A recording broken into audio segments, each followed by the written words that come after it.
Je m'appelle Émilie Crouza et je suis chargée de recherche sur les socio-écosystèmes et les milieux agro-pastoraux de montagne à INRAE, Grenoble. On dit bonjour, on n'est pas des chiens. Je vais être abrupte et je vais commencer directement avec du jargon. Oh non, pas ça. Elle va recommencer. L'Anthropocène. On vit actuellement une ère géologique qui s'appelle l'Anthropocène. Comme les autres Vincennes, Saddam Hussein, Robert Hossein. Elle est marquée par l'empreinte de l'homme à l'échelle de la planète entière. Ça implique que l'homme porte une responsabilité dans l'évolution de la planète et aussi vis-à-vis de ses habitants.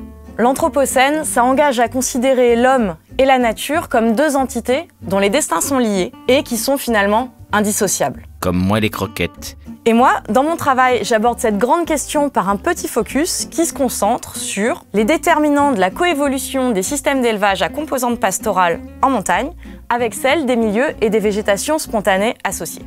J'ai rien compris. En clair, je m'intéresse à des types d'élevage dans lesquels des vaches, des brebis, des chèvres vont, au moins sur une partie de l'année, manger en extérieur de l'herbe, des feuilles d'arbustes, des buissons. Ça se mange, ça? On est entre parcours, alpage, prairies et pelouse finalement.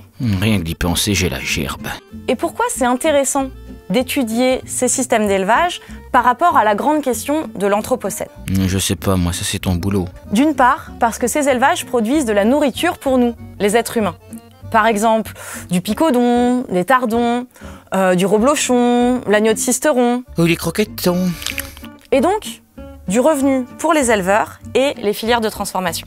Ces élevages jouent un rôle important pour les paysages et la biodiversité, notamment pour certaines espèces emblématiques, comme des orchidées, ou certains oiseaux, par exemple les circaètes. Ça se mange, le circaète? Et puis, ce type d'élevage est impliqué dans la gestion d'autres enjeux, comme la limitation des risques d'incendie, par exemple. Et c'est plein de vitamines en plus, le circaète. En fait, ce sont des systèmes où on a un lien étroit entre l'évolution des milieux, leur biodiversité, les pratiques de gestion des troupeaux et la société. Paraît qu'un bon circaète, ça vaut largement un bol de croquettes. Or, actuellement, le changement climatique prend de l'ampleur.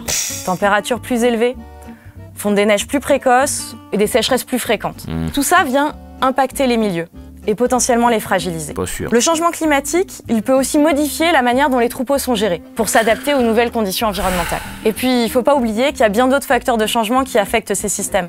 Il y a des facteurs liés à la biodiversité, comme le retour du loup par exemple. Et puis, il y a des facteurs liés à la société, avec les questionnements autour de la consommation de viande. Ah, je le voyais venir. Alors, il est hors de question que je me questionne sur ma consommation de viande. Dans mes travaux, je cherche à comprendre... J'ai bien compris, je cherche pas à comprendre, c'est votre Anthropocène à vous, c'est pas le mien, démerdez-vous. Donc, dans mes travaux, je cherche à comprendre comment est-ce que ces activités d'élevage, elles évoluent en montagne, et comment est-ce qu'elles s'articulent avec le reste des activités sur les territoires. Et tout ça, ça permet de réfléchir un petit peu à la place de l'homme sur Terre, aux pratiques, à leur durabilité, et finalement, à l'équilibre entre les espèces, entre humains et puis aussi avec les non-humains. Mais oui. De toute façon, personne n'a écouté et personne n'écoutera jamais. Allez.